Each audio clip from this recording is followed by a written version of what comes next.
Enterprise TV, a tradition of truth.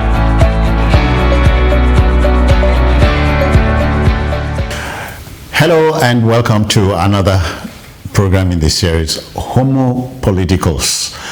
And here we look at contemporary issues thrown up by contemporary Nigeria. Today, off-cycle elections, the affliction with our political evolution. I am Citizen Jones Osen. Now, off-cycle elections are usually held outside the general elections schedule due to circumstances such as death, resignation, impeachment, and annulment, as it were, by annulment of elections by courts, and many more. In Nigeria, off-cycle elections or polls are primarily provoked by politicians who would rather not allow the sanctity of the ballot box to take root in our country. Elections in our country are characterized by thuggery, intimidation, ballot box stuffing, and sundry infractions. On Saturday, November 11, 3 states of Imo, Bayelsa, and Kogi are going to the polls to elect governors to run the states for the next 4 years. So they are off-cycle elections, as it were. The yoke is on the electoral umpire, the Independent National Electoral Commission, the INEC, to ensure a smooth and non-contentious outcome. Even at that, the INEC has wittingly or otherwise lost the confidence of Nigerians to deliver on its mandate. But is it always about the INEC, or for that matter, the faults of the INEC? I hear a peace accord, signed by the principal actors ahead of the elections has a little snag. The chairman of the National Peace Committee and former military head of state, General Abdulsalami Abubakar, retired, says he does not think the peace accord signed by the contestants would hold much water, and for that matter, does not have the backing of the law. I have 3 discussants on the program today, so let's meet and greet them. The only lady in the pack is Jumoke Alawade James, broadcaster journalist. Jumoke, I greet you. Welcome. Thank you. We have Evans Ofeli, attorney at law and political commentator. Evans, I greet you. Yes, thank you. There's also Cyril Abaku, broadcaster and communications expert. Cyril, I welcome you. Pleasure to be here. Yeah. Jumoke, it said ladies before, so take the lead off. Off-cycle elections in our country, they have become afflictions with the political evolution, or won't you say? Yeah, I absolutely agree. It's unfortunate that violence during elections and ballot box snatching, stuffing, as you said, and even election rigging, over the years has been why we've had off-cycle elections where most politicians would have to go to court, all the way to the Supreme Court to get back their mandates. Again, I say it is unfortunate because I thought that over the years we ought to have matured, in terms of elections. We ought to think about the people, the masses that are suffering and their welfare, rather than I must be governor, which is why we've had off-cycle elections. And there are prominent states like Osun State, Ekiti, Imo, even Anambra.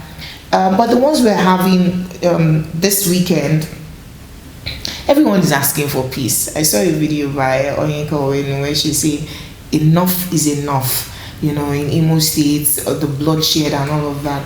I'm thinking, unless and until it becomes less lucrative to be a governor, where you no longer have security votes that nobody questions, where you get your salary and only your salary, there will always be that desperation, to become governor. Hence, electoral violence and rigging during our elections.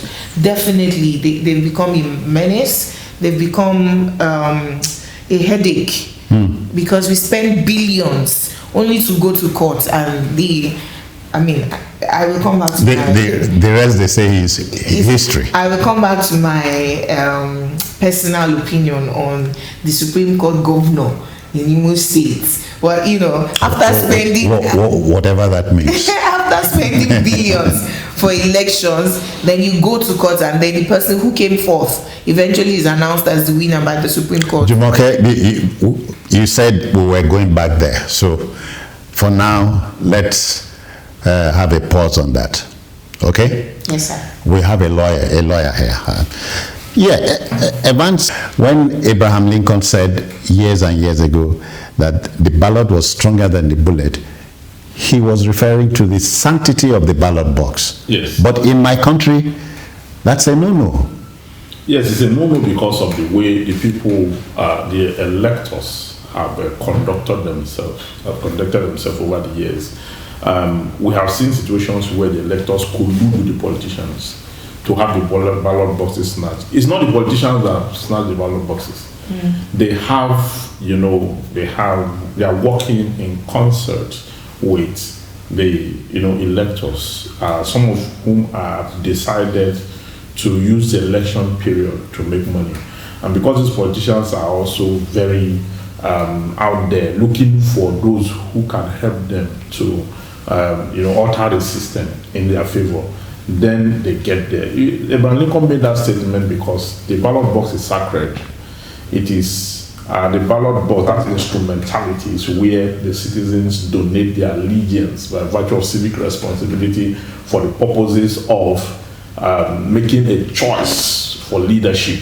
But that ballot box in Nigeria have been desecrated. In some occasions, you find where citizens snag the ballot boxes, having been paid by politicians, and they go somewhere and thumbprints and all that and make a mess of the process. So you have that situation ongoing. And that is why every election in Nigeria gets to the tribunal. Okay, if we have a sanitized electoral system, we don't need the courts. Because originally the court is not meant to decide the mandate of the people. The people are supposed to be the judge, and that is why sometimes in some programs they call it verdict, or they say the Nigerians decides, or Imo decides, Kogi decides, Bayelsa decides. So it's not the courts. The intention is that it's not the courts that should decide. It's the court that should decide. It's just that when there is dispute, the court is the institution where disputes are resolved. Okay, so in order for people not to take the laws into their hands or to resort to self-help, the court steps in. Okay, otherwise it's not the court's business to determine who the people have chosen. True.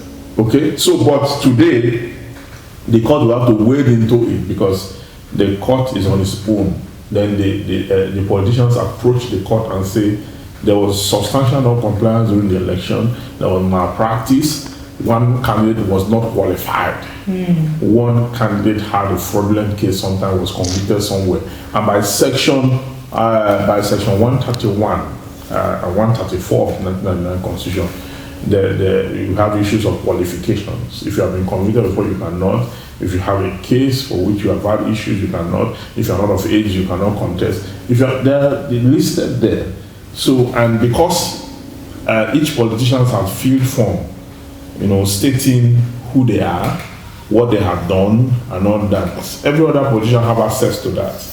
So, if I want to say you are disqualified, I will go to that room and look at it and bring an action before the court during the tribunal and say this particular candidate was not even qualified in the first place. We're not even talking about whether he was voted for or not, or whether there was election malpractice or not, but he was not qualified.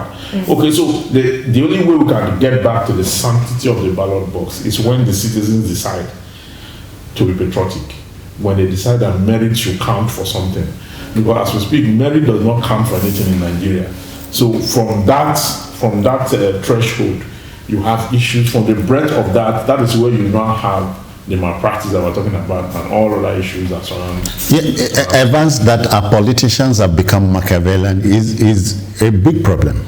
is a big problem. It's more of a problem because the citizens also are unempowered. Largely, it's not a reason for them to become what they have become, but they are unempowered. They don't even want to look at the long vision or the big picture. Yeah. What they are looking for is instant gratification. They collect gratification to subvert the political system, and these same people will come around and say the Supreme Court was wrong. This country was it that all eyes on the judiciary. Why should all eyes on the judiciary when primarily all eyes is supposed to be on the people? On the people to decide who will govern them. But because the people are in dereliction of their duties, or they have corrupted their civic responsibility with the act of collecting gratification, now everybody revolves to the court, waiting for the judiciary to do magic, waiting for a puritanic judiciary in a rotten political system. Yeah. You understand? So at the end of the day, what you have is a collusion cause. All right. Cyril, let me come from this tangent. You know, I always talk about it. Robert Greene, the American author, wrote about the 48 laws of power. Law number 1, Oga na master. Yeah. You know, more than saying don't outshine the master. Law number 3, do not raise your hand too soon, which brings into sharp focus the question of eligibility. Some politicians have run into rough waters because they are raising the hand too soon. So that's playing out in many states. Of course it is. And the way I will enter this conversation this afternoon is to pick up from where Professor Femi dropped it when he talked about citizens being unempowered. I think the word I would rather use is disempowered, and that's without prejudice to the matter he raised. There were more citizens in Nigeria under military rule than we have now. More citizens in 1999 than we have now. We have moved from citizens to being mere civilians. People that do not have the consciousness of building their country. People that do not have because we've been disempowered strategically, systematically, and over a long time. How do you imagine Governor Uzodimma of Imo, whom she alluded to earlier? He came to the Supreme Court. From before he became governor, from fourth candidate in the election, he became governor of Imo State. So this is a governor who wants to be second, who wants to fight for second term. He has never tasted victory at the ballot. He has never won an election in which he was voted into office. He only came into office because the Guardian said become governor. I think that such a man now having to resort to the ballot instead of the Guardian will be jittery. He will feel some sort of discomfort. Can this now work? Can this so? In Bayelsa, didn't the same thing happen? Diri and Lion. Lion was rehearsing. Yes, but when the government went again and said, no, it has to go the way of Diri. Like the deputy have 5 minutes. May we, momentarily interrogate that. The gavel does not drop because it wants to drop. Yes. The court is not where things are dished out.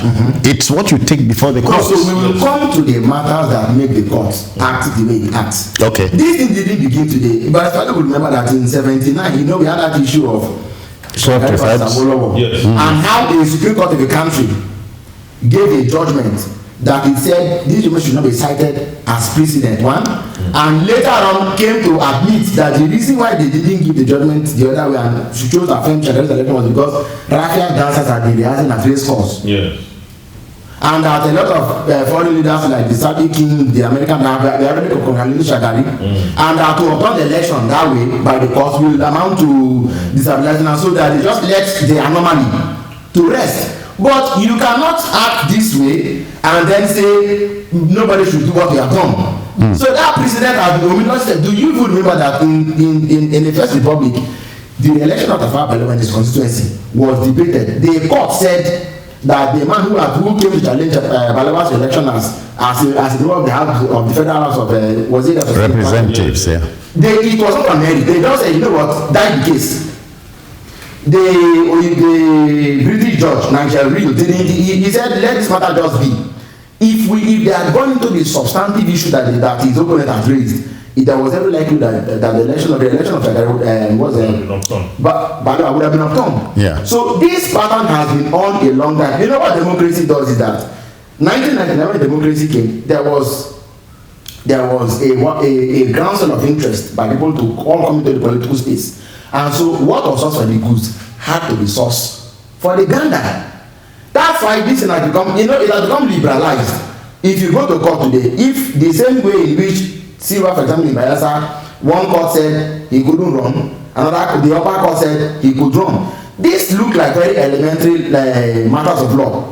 But the High Court says he cannot run. The Supreme Court says if the same case were from Kano, from Kaduna, from Sokoto, from Niger, from Bayelsa, from Rivers, or from Akwa Ibom, believe me, you can't be sure what that can be until the judge has ruled. That's where we are. You can't be sure which way any case until the court rules. So our troubles are man-made. Now, they largely are now coming back to Bayelsa, Imo, and Kogi. All of these governors who are now either seeking re-election or seeking to put their godchildren in office. We are people, Kogi, we are governors who didn't come into office by substantive election. True.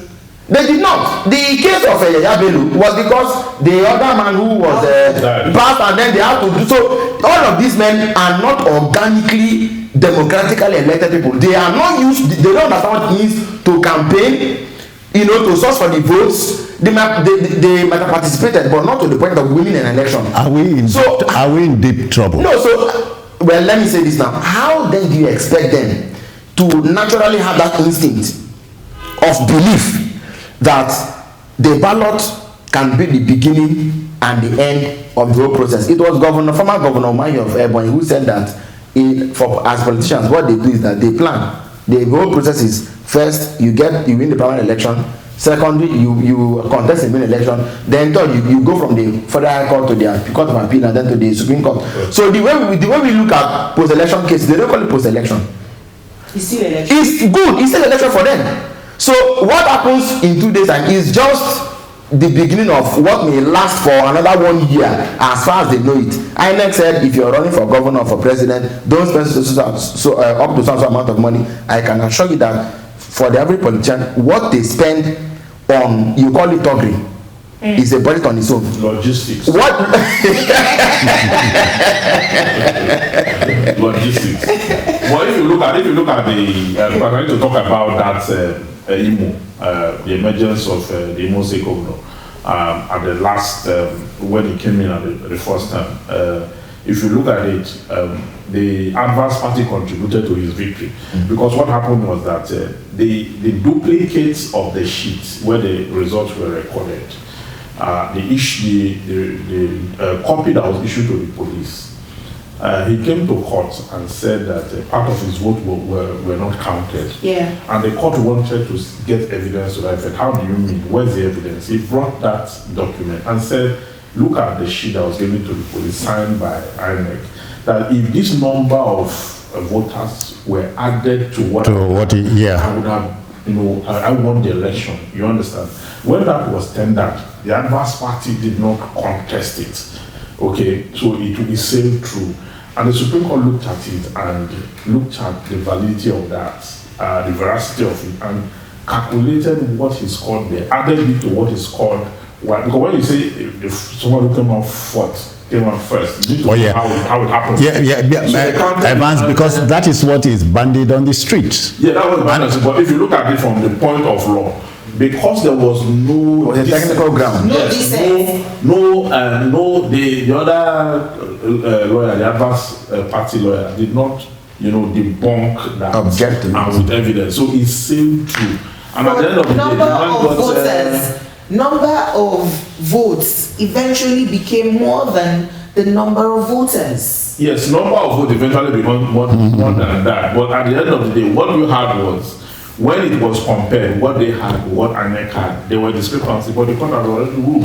Can you imagine? You understand? That's why we call it That is why. That is why. Jumoke, I that can is imagine, why but mine is this: the Supreme Court should not be castrated here, because it is what you bring before the Supreme Court. Yes, the adverse party That's ought to all. have brought the one that INEC had, that is at variance with the one they tendered to The responsibility. You understand? If you have brought that, you would have brought But that. I remember this case that at the appeal court, right, except for one, the appeal court judge said that you are not an INEC official, but it was a policeman coming with these votes that had been disputed. INEC cancelled those votes because there was violence at the polling units. And it's in the electoral law that once there's violence, you cancel such an election. And then, so the appeal court judges said, how come it is a policeman that is bringing votes, except for one of them? Now the Supreme Court took that one dissent and said, oh, let's look at the number, the votes. So I'm saying the foundation itself was faulty. Yeah. So if you say don't blame the Supreme Court, eventually it was the judges from the appeal courts who allowed this, go through. It's unfortunate though. Jumoke, at the Supreme Court, there is no witness box. It is whatever you take from the lower courts there, and they look at No ballot box, you mean? no ballot box. No witness. You don't call witnesses at the Supreme Court. You don't call Yes. So it is what you bring there. And please, you still want to talk about Imo? No. Let except that the responsibility of the judiciary is interpretation of the law. We've seen cases where interpretation appears to transit to judicial legislation. Which is Judicial make laws, yeah. yeah, well, I mean- look at Celestino Mea's Amici, where somebody was substituted unjustly. so. And the Supreme Court laid the foundation. Can I- But legislation came and upon it. Yeah, sure. But can I answer that the judiciary is not vested with that power ordinarily? But you see, because you can't allow a vacuum Yes. to succeed, Yes. you must make an Yes. intervention. Yes. And that intervention is not for morality, because obviously law is lacking as it were. That's why when Jumoke was referring to what happened at the appeal court and up to the Supreme Court, I think that you are the lawyer here. What they call adjectival law. When you begin to qualify and something is obviously not right in the process Yeah. anymore. So, but we can only hope that Bayelsa, Imo, and Kogi will give us. I mean, is it much to hope for that they will give us What we look at Bayelsa, Imo, and Kogi, by their historical antecedents in elections, Kogi, for one, is a flashpoint of war during election. True. At the last election, a woman, a party leader, a woman leader, was locked up in her house and the place was set ablaze. We saw chopper, helicopters spraying hot water and the rest of that. It was a whole lot of, even as we speak, even in Kogi. You as we think speak- you are watching a crazy film? Yes, Yes. as we speak in Kogi, more persons have died pre-election. than are alive in election. Speaking, exaggerating the fact now. Now, when you look at Bayelsa is waterlogged, volatile. If you look at the elections in the past, they are not, excluded from violence and the rest of it. Yeah. In Imo, as we speak, IPOB is issuing statements warning the federal government and warning INEC not to come and conduct elections. As we speak, the police Do we require such a distraction at this point we in time? don't. That's why the IGP are deployed 3 AIGs to those regions. Okay, and now we have the army as a backup on the issue just because we want to. Is it election And you or have no? for the 3 states, you Good have question. about 5 million plus going to the polls to vote. And if you look at each state, none of these states have more than 6 million population. Yeah. Okay, but you could say those who are registered definitely that will come out to really vote. So already I'm seeing that party. I'm seeing voter party because Yeah. the last election, general election was 23%, 26% rather, from the whole number of registered voters. So are we going to have a turnout in Kogi, given the history antecedent? Are we going to Yeah. have a live turnout in Imo, given that there's an issue of illegitimacy Yes. in that state, and are we going to have live turnout in Bayelsa, given its very volatile nature, waterlogged? INEC have to complain, the Marine Police have to work extra, and from Friday there's going to be no movement. Coffee. From Friday. And you're wondering, in 2023, we're shutting down a state for the sake For of elections. That's how we shut down the courts too, to promote electoral matters until 180 days we dispense with. Every other matter is thrown at the back door. Wow. So it appears that in Nigeria we're only living for the politicians. All right. The late Chairman Mao Zedong said, war is politics with bloodshed. Politics is war without bloodshed. So it's a war of a sort. But Jumoke, let's look at this. Of all the candidates vying for election in these 3 states, there are only 3 women. What does that tell you? Oh, there's a woman for APC, Kogi. Yeah. He said, I'm a married woman. Yeah. So well, she's rubbing it in, just so you know. But only 3 women. But we are told that women have the voting power in this country. Oh, definitely. So, is it also apathy? For women, it's because Nigeria is patriarchal, right?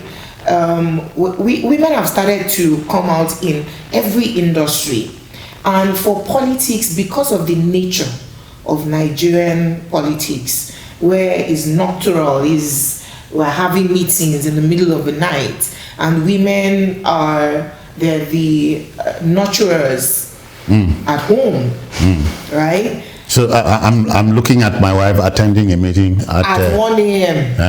And there's violence, there's threats.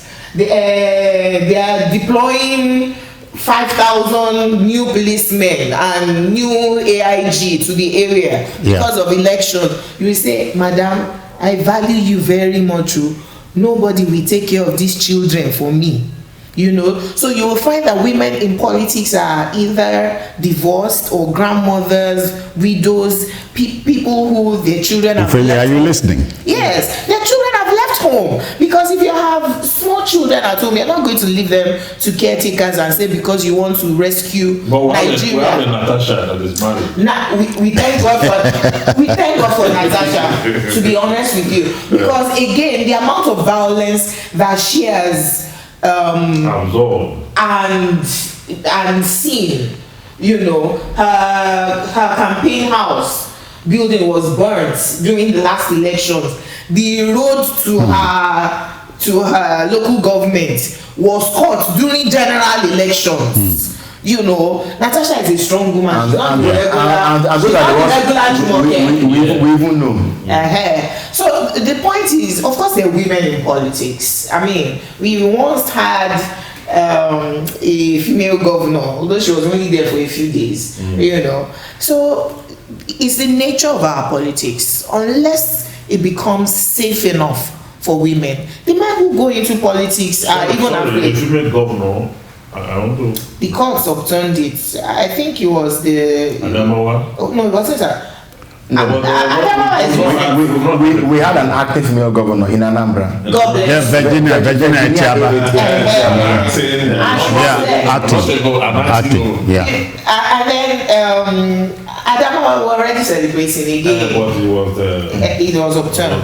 Anyway, unless and until our elections and electioneering become safe enough for women, right? Will it ever be safe enough? We're hoping that eventually our electoral laws start to change things, and the people who go into politics are not desperate for power anymore. They are people who truly care for the welfare of their citizens, and therefore it's not about going there just to acquire power for selfish reasons, aggrandizement, or personal gains.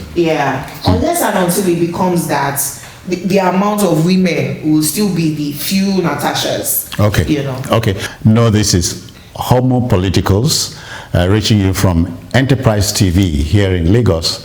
And as I said, we our big business here is to look at contemporary issues thrown up by contemporary Nigeria. Today, off-cycle elections, the affliction with our political evolution. Yeah, Cyril, we have talked about the governor and the governed. The governed in this country is not helping matters. Am I right or wrong? You are to an extent, but I think it's a highly debatable thing. Let's debate it. Sure, because so for one, the rhetoric from government is that we're doing everything we can, including breaking the law to keep you safe. Okay? Section 55 of the Constitution makes it clear that the military will be limited to territorial defense and not having to do with internal security, if I'm right. In the days of yore, we had the ACN, APC who would glibly tell Nigerians that the PDP was wrong deploying soldiers into internal election issues. In fact, it was a major campaign issue in 2015. But they had barely come into office before they began to deploy the same military. They say, in fact, they used to go to court to say the judge should rule that the PDP should not deploy soldiers. Now they've been there 8 years running. What have they done? We've had more so. In fact, in the last election, we had the Army, NDLA, DSS, NSCDC, police. Yes. Now, did that stop anything from happening? In Bayelsa, the last governorship election, the last one in Bayelsa that Lion and Nigeria were contesting, a colleague of mine was traveling. He said every 10 minutes there was a checkpoint. There was a checkpoint.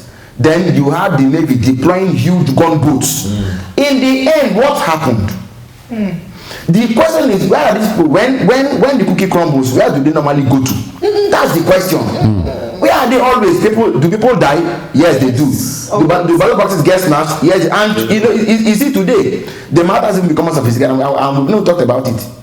The votes that will be counted or transmitted during these elections, how are they going to transmit them? Aha! You know, and have not said anything about transmission. They said something. They said something. Hopefully. Hopefully is a very dangerous advert. It needs you to know. Now, but one of the things I want to talk about the citizens not helping matter, as you said, the people not helping matter, as you said. As we speak now, if you go to Bayelsa, go to Kogi, go to Imo, you find citizens already aggregating their account numbers. Wow. Yes, as I have good information. But do we blame them? They are aggregating their account numbers. That's the question. Sending their account numbers up front for credit. Now, that is where the violence starts from. Weaponize poverty. We are buying votes. If I have not eaten in 2 days, survival is the basic instinct. Jamaica,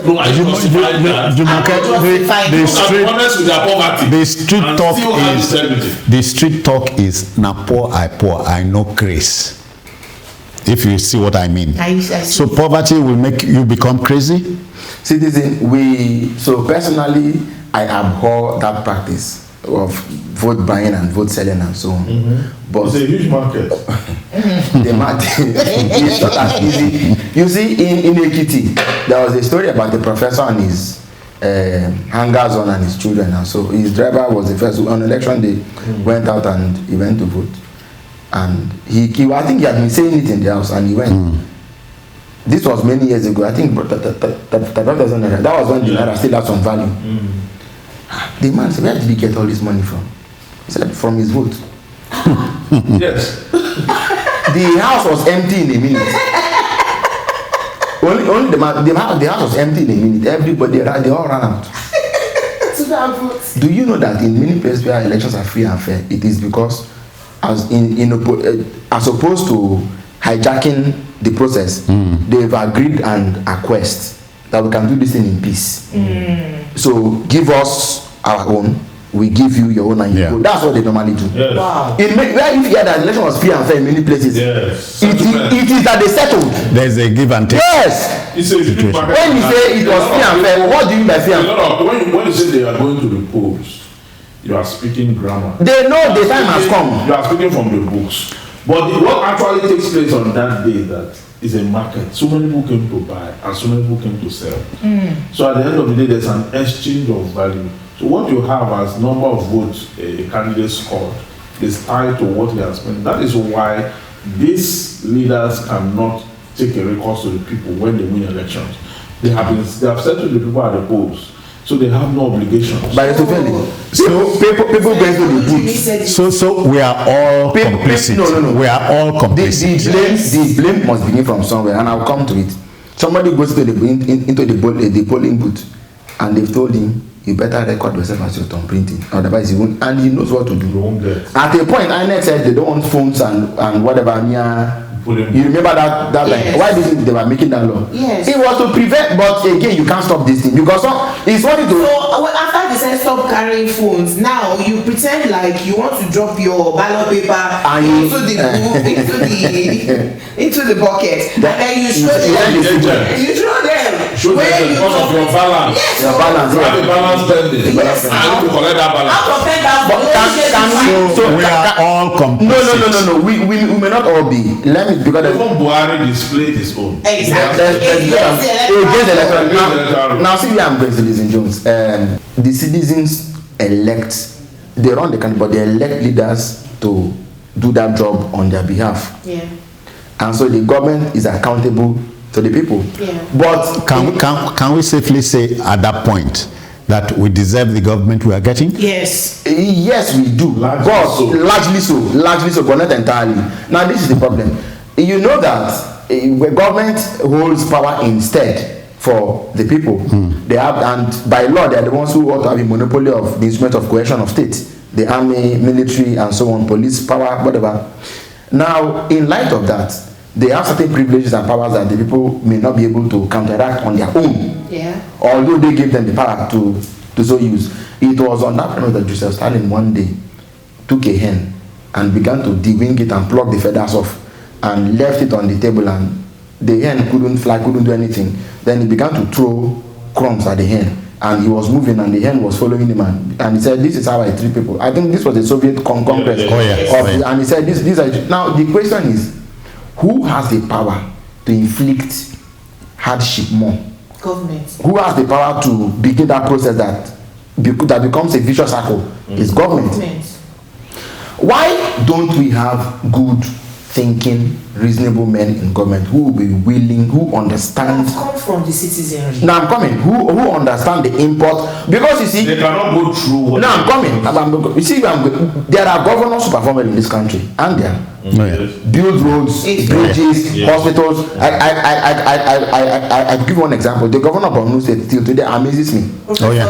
He amazes me because he never wanted to run for office. He was riding taxes in Maiduguri to augment the salary before they said, come and become, So, but as when he came to office, he began to. I know the matter may be even deeper than that. But the question is it the people where the dollar is today now, for example, who was not my making? Government came in and decided that they were going to end subsidy and end this and that and now and float the naira. Where we are today, believe me, whether we like it, the citizens respond to what government does. And with the way things are today, more dollars are likely going to flow, and there are more willing takers who believe that whether we take or we don't take, we are going to have a say in whatever is going on. So it begins with government. It beats me hollow that you are shying away from it. We are culpable. I agree. I agree. Yeah, we are the citizenry. The government comes from the people. In Nigeria, so the people throw up a government that it deserves. Government officials in Nigeria are not Ghanaians. They are Nigerians. Unless we as a collective agree that this is what we stand by.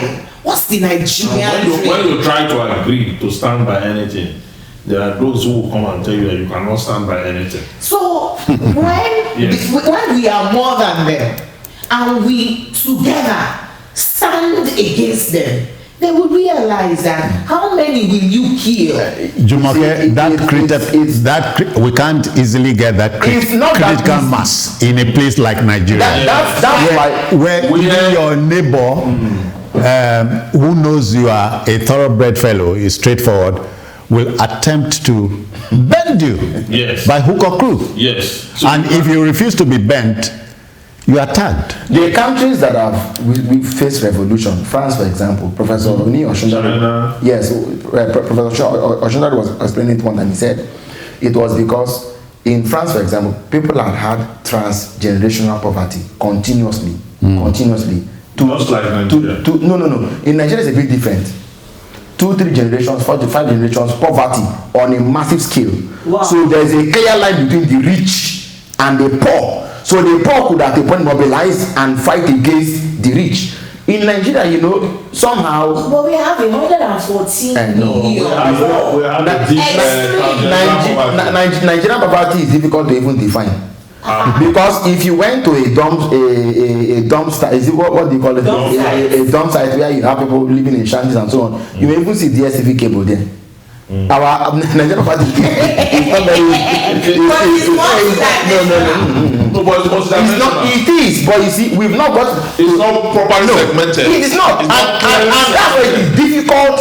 It is difficult to, as a result of that, arise and say that poverty alone cannot be a base for Nigerians to wake up and fight the rich. It is very difficult. For example, we have succeeded in this country in making a molehill out of a mountain out of trivial matters like tribe, trivial matters like religion, trivial matters like so. We cannot fight any revolution. It is difficult. All right, gentlemen. It is difficult. Gentlemen and lady, we have barely 5 minutes to go.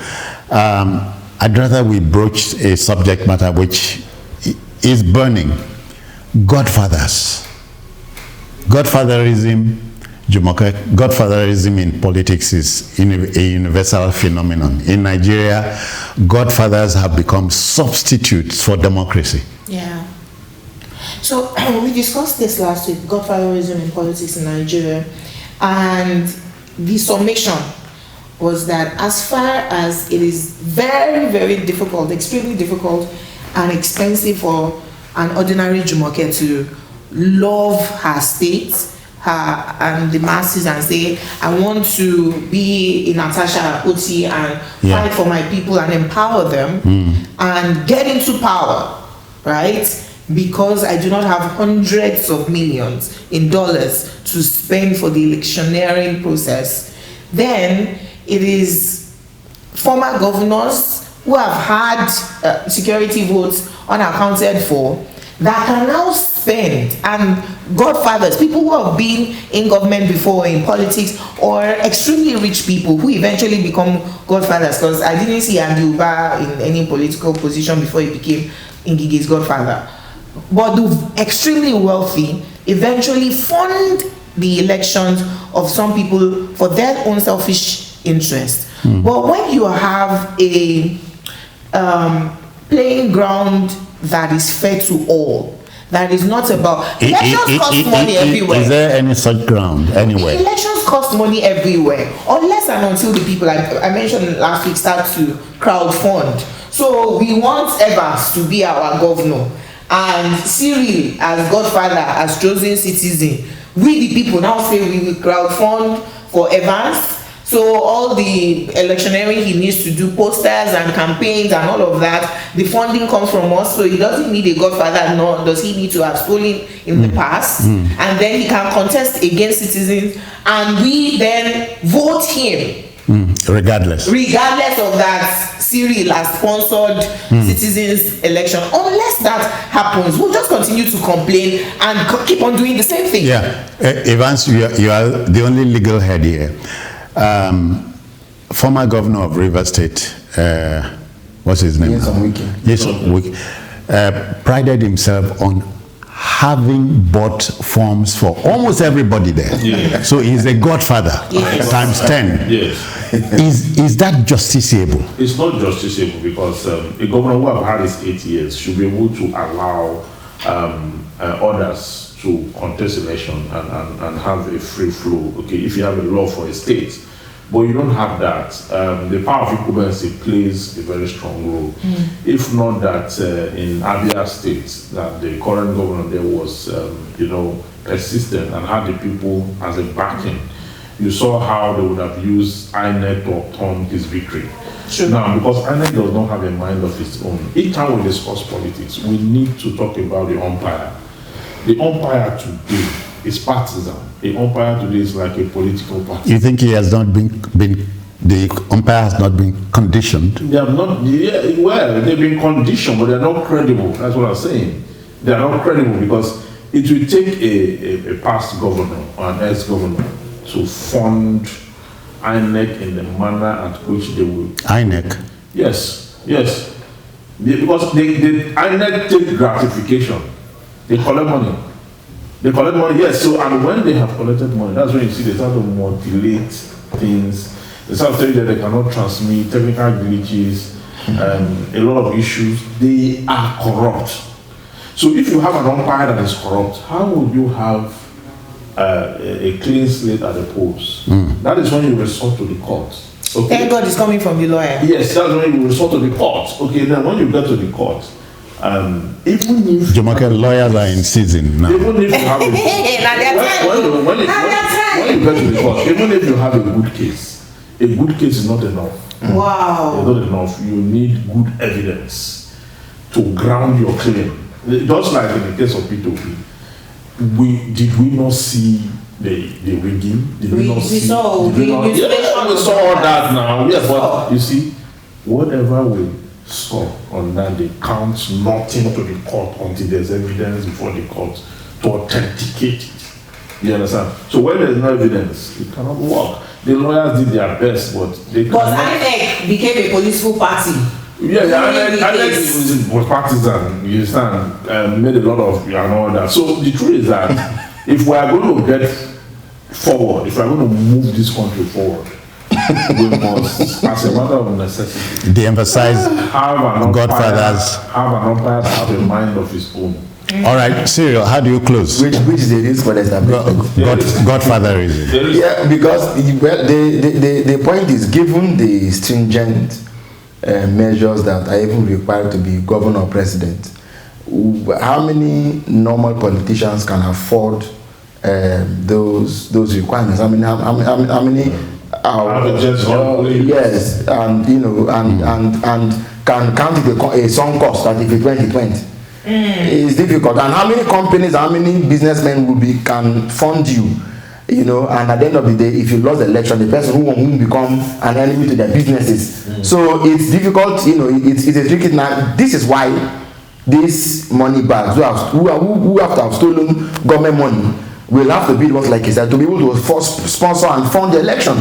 Believe me, what on the street has it that to even win the government election in Nigeria today? I don't know with inflation and dollar rate now, maybe it's more than about before it was around 6 billion naira. 600. It's more than that. 6 billion, but now I think it's more because inflation has come, the dollar rate is high, so maybe you're looking at 10-15 So billion. are we a long way from home? Yes. No, of course, we are light years from home. All right, folks, we will end the discussion here.